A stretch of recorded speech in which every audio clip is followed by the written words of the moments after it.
In this video, I'm going to talk about the critical period hypothesis in second language acquisition. So what is the critical period hypothesis? First, let me talk about the CPH in first language acquisition. So the CPH in first language acquisition says that first language acquisition is possible only during a certain period after birth. So let's say you're born here, and there is a critical period after your birth, and this period ends here, and you can acquire your mother tongue, your first language, only during this period. So after this period, you can't really acquire your first language. So this is the concept of a critical period. So this period is critical for your first language acquisition. And some people use this word, sensitive, to mean something similar. So sensitive period is a very similar concept to critical period. But sensitive period, when people say a sensitive period, it's less absolute. So language acquisition during this period is more efficient. Okay, so but actually the distinction between a critical period and a sensitive period is not really important in this video. So I will use the word critical in this video. And there is a lot of evidence for the critical period hypothesis in first language acquisition. And actually, a lot of data is reported by this researcher called Lenneberg. So the data is from child and adult aphasia patients. So these aphasia patients had some damage to their brains. So, and if you have some damage to your brain, you may lose some of your language abilities. So for example, after damage to your brain, you may lose the ability to speak, you may lose the ability to comprehend, but you can recover to some extent. And actually, young children can recover language abilities once lost due to brain damage.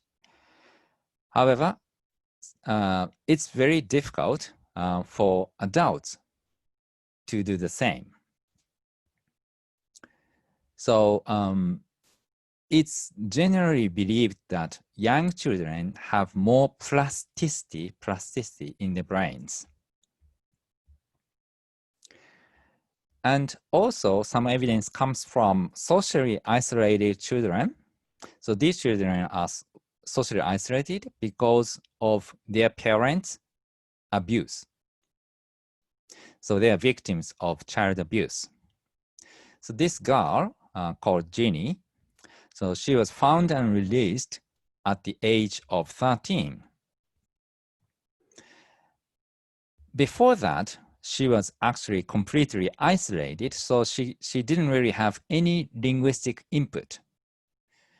And of course, without linguistic input, you will never become able to speak. So when she was found, she actually couldn't speak at all.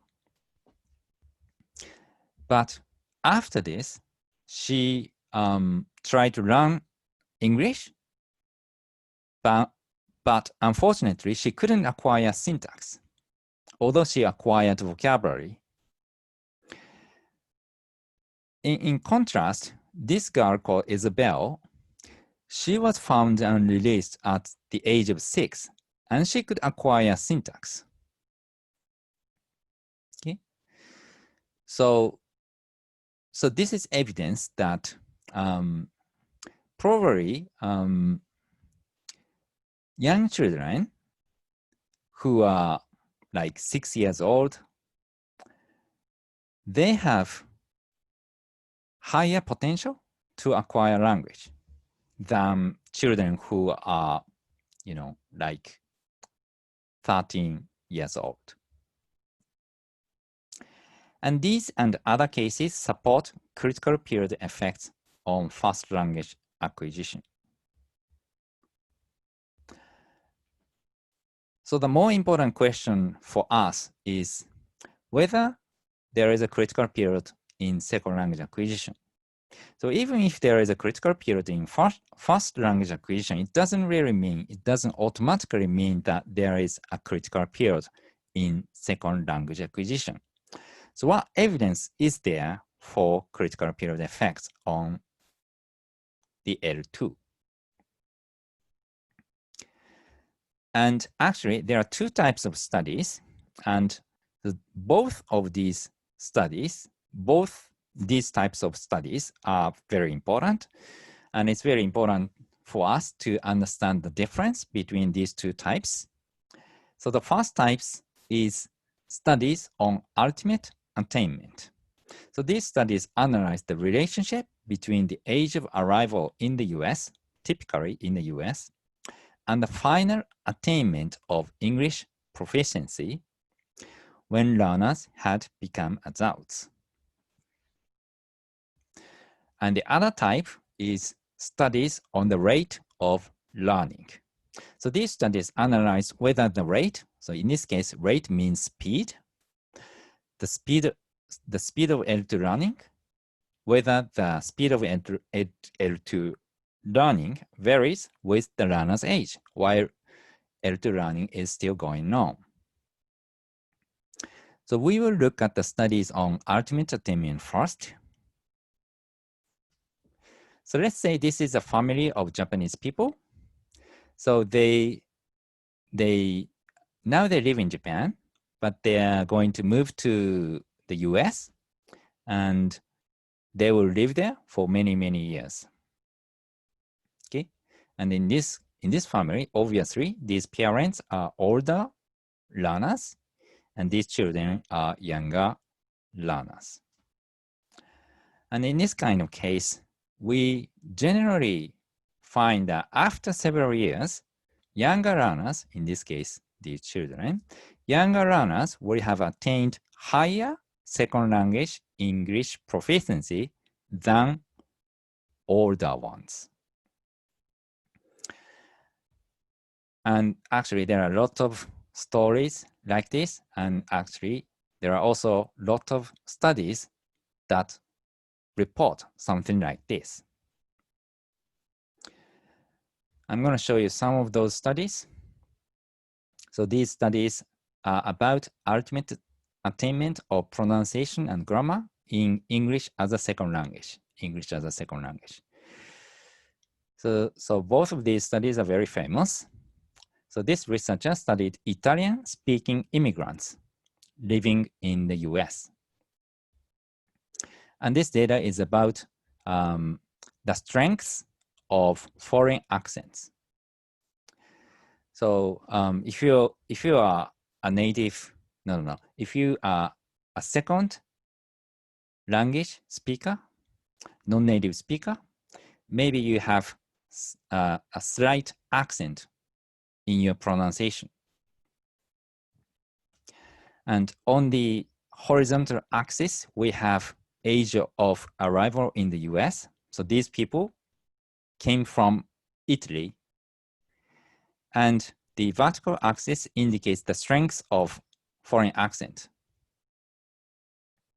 And we have two groups of people.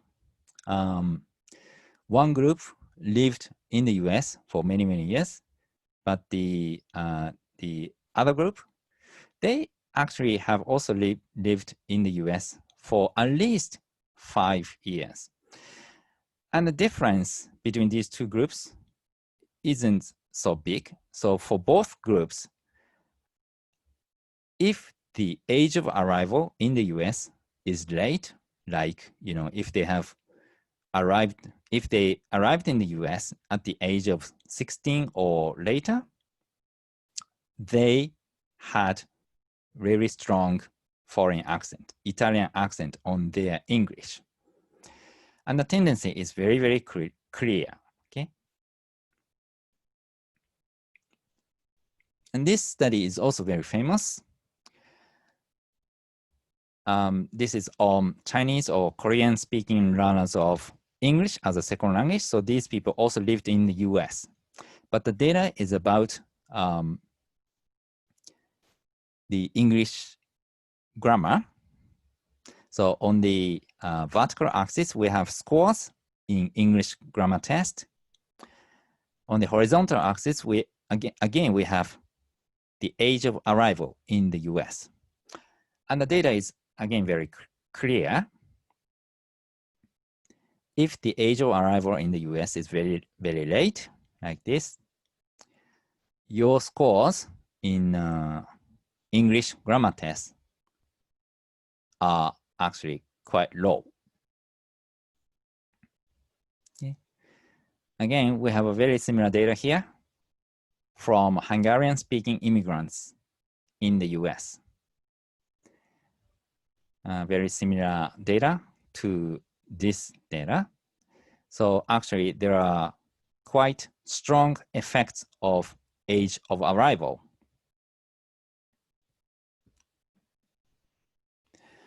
And another study, this study is also very famous.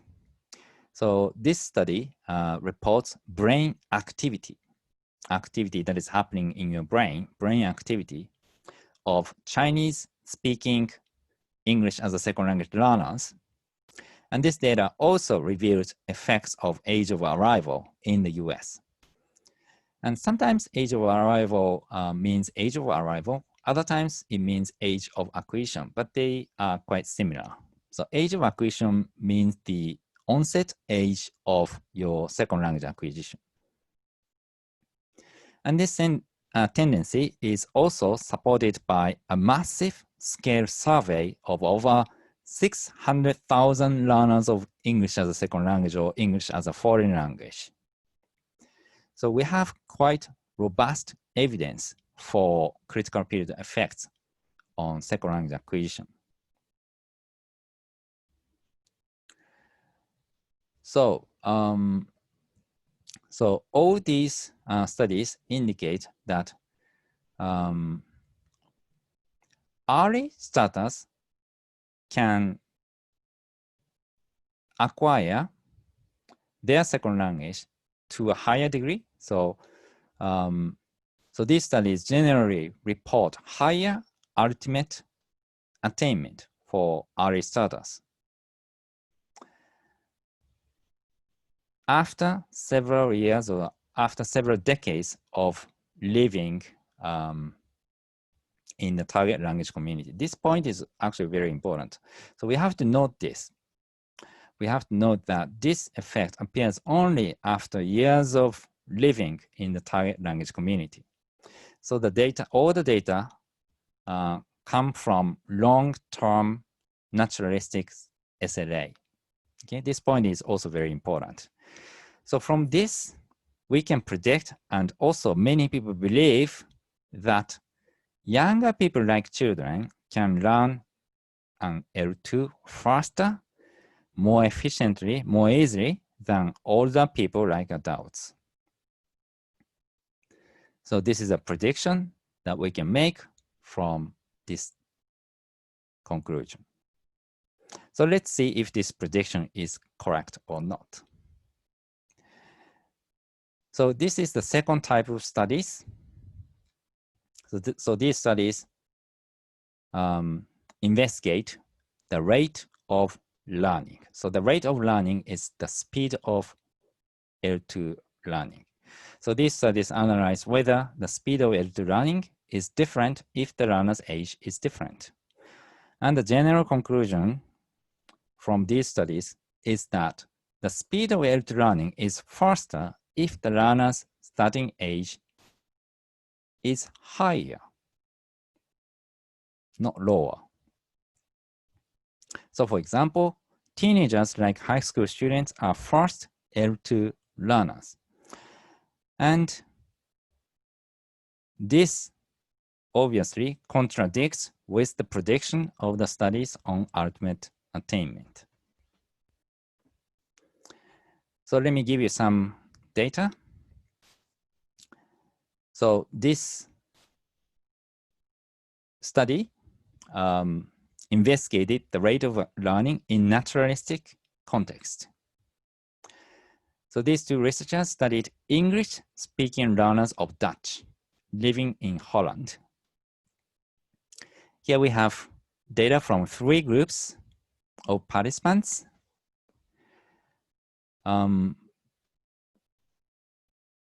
These beginners, they have just arrived in Holland. So they are tested within 3 months after arrival in Holland. But these same learners were tested again 4 months later. Okay. And we have another group of participants who were advanced learners of Dutch. And these people lived in Holland for at least 1 year. Again, on the horizontal axis, we have learners' ages. And this vertical axis indicates the number of correct answers. And the tendency is very clear for these beginners. As the learners' ages go higher, their scores also go higher. And this is from Dutch morphology. And these researchers obtained very similar data for sentence repetition in Dutch.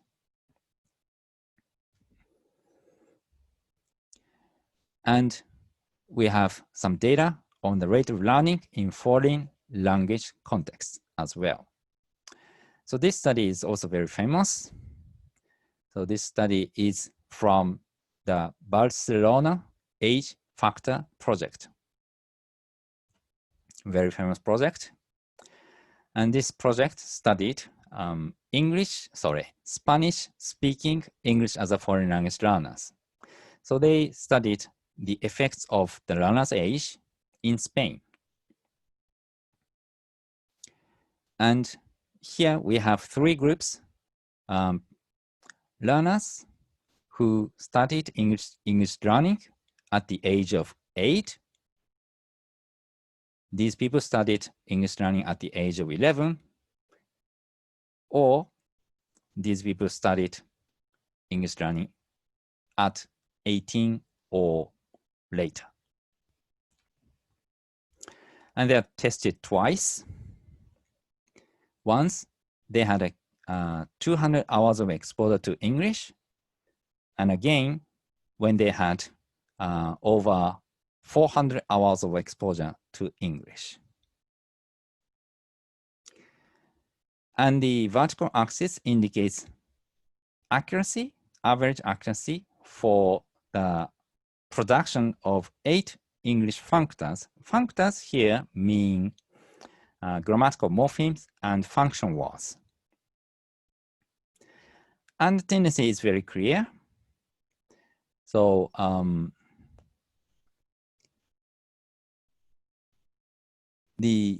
if the age of first exposure to English is higher, they had better scores.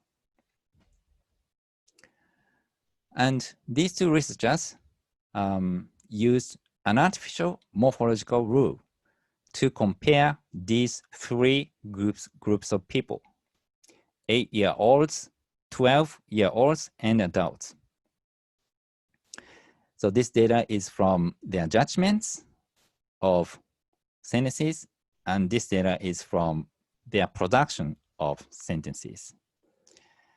And the tendency is very clear. So as learning sessions go,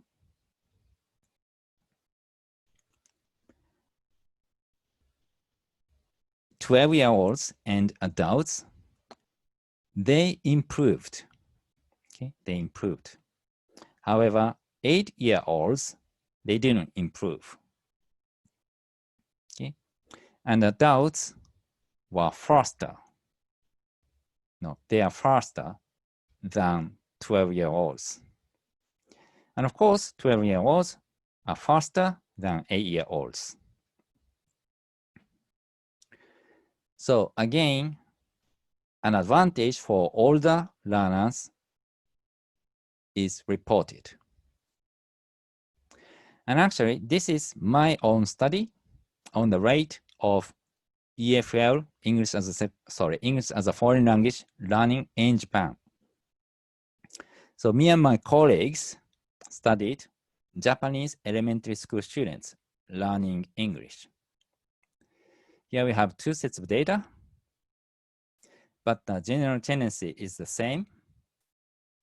On the horizontal axis, we have the age of first exposure to English. And if total hours of exposure to English were the same, later age of first exposure led to better listening comprehension, which is supported by this data and also this data. So this data is obtained from listening comprehension test. So it's a kind of pencil and paper test. And this data is from brain activity. So we measured children's brain activity like this. So these two sets of data, both sets of data suggested the same tendency. So this data revealed an advantage for children who started late rather than early. So at this moment, some of you may be wondering what's happening, because we've seen two sets of data, and these data, one type from ultimate attainment, the other type from the rate of learning. These two sets of data are contradictory. So how can we reconcile the contradicting results? On the one hand, studies on ultimate attainment show that in long-term naturalistic SLA, younger learners end up attaining higher second language proficiency. This is supported by many studies. On the other hand, studies on the rate of learning show that older learners are faster in second language learning, at least initially, in both naturalistic SLA and instructed second language learning. Foreign language learning. So how can younger learners go higher even though they are slower at the beginning? So here, let me tell you the story of the hare and the tortoise. Hare in tortoise. So we all know that it's actually the tortoise who reached the goal earlier. So this is the result. However, it wasn't like this when they were actually moving towards the goal. So this is wrong. So what actually happened is that the hare, initially, the hare was faster. So the hare could run fast, but it kind of stopped. Maybe it slept or stopped running and took a rest. The tortoise, which was slower, actually made steady progress, even if it was slow. So this is what happened. So the tortoise went further, but the hare was faster.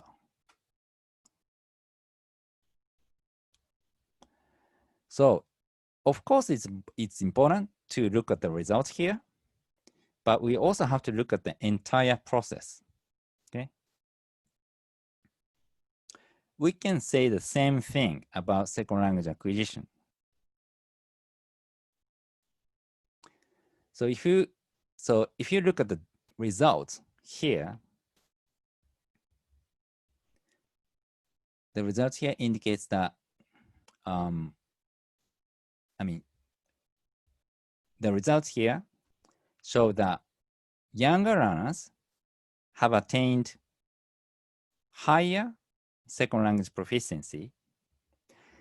So people may think that younger learners are faster like this than older learners.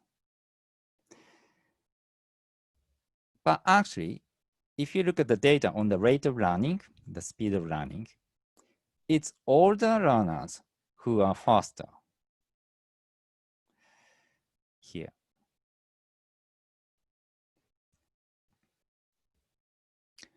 So this hypothesis is not correct.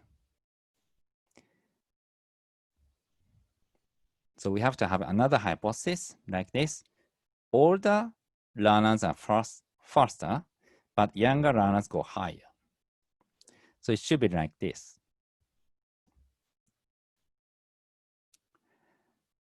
So what is happening here is that learning trajectories for younger learners and older learners are different. So these two types of learners with different ages show different learning trajectories. And why does this happen?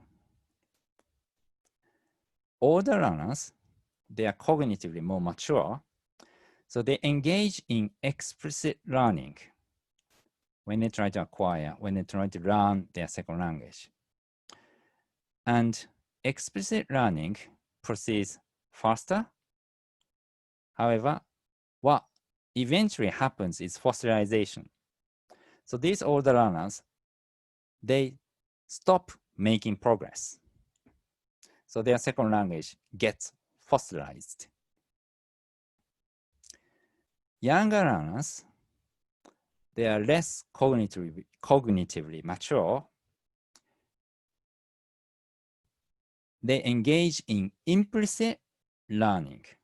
And implicit learning requires massive exposure, so it takes a lot of time. However, if you engage in implicit learning, you can go higher.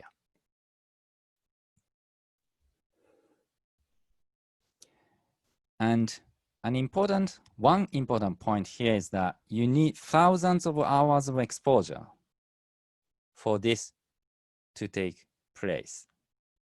Okay, so hundreds of hours of exposure is not enough. You need thousands of hours of exposure while you are still a child. So you have to have thousands of hours of exposure during your childhood. So there are some educational implications. There is indeed some evidence for critical period hypothesis from long-term naturalistic SLA. This is true, but in foreign language context where exposure is limited, older learners are faster in second language learning, at least initially, than younger ones. And this researcher conducted a meta-analysis of 40 studies. Meta-analysis is an analysis of analyses. 40 studies that examine the age of learning effect in foreign language learning context. And this meta-analysis revealed no solid evidence for a younger learner advantage in short-term or long-term linguistic outcomes. So overall, research does not support the lowering of the starting age of foreign language learning from secondary to elementary school.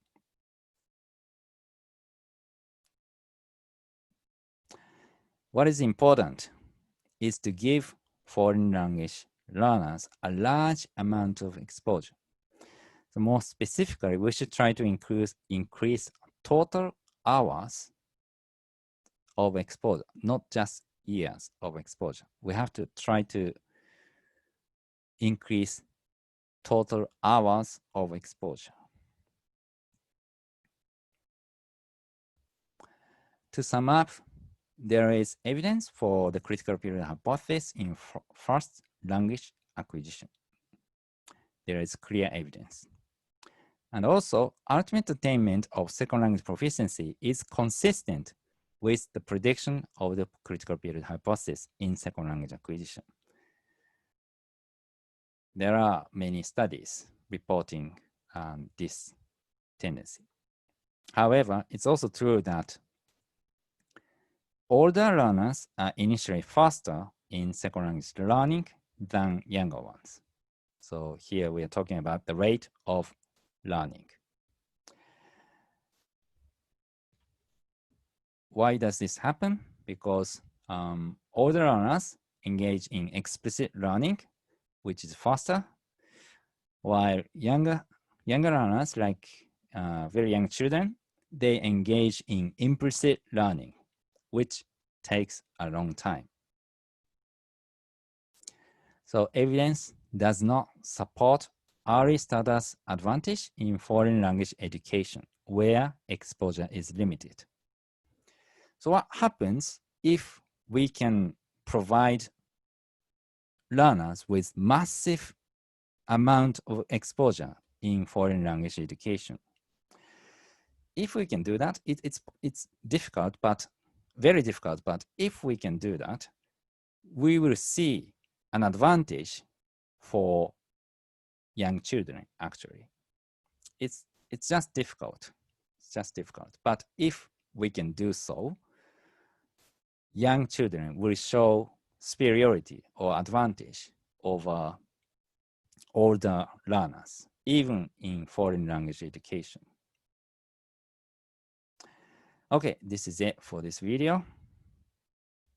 Thanks for listening.